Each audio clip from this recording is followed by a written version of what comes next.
Yeah, I mean, the blended families, there's a lot of issues that arise. And, we've noticed in our practice that, the traditional nuclear family really isn't as prevalent as it used to be in our society as a whole. We're constantly dealing with blended families and their estate plans, and it brings to light some important issues. I would say at the very forefront of blended family issues is the client trying to strike a balance between how do I provide for my spouse, my partner, my significant other, but also, provide for my children who they had previously. How do you strike that balance? Because when it comes to estate planning, there's a lot of different, consequences that can arise depending on what a client wants to do.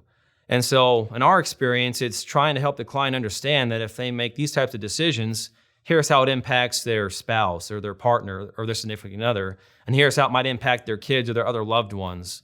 Sometimes when the plan doesn't, when the client hasn't really put forth time and effort to implement their plan the right way, we see the fallout of that. A lot of contention, contested estates and litigated matters where the people just didn't, know what was going to happen and they didn't feel like it was fair.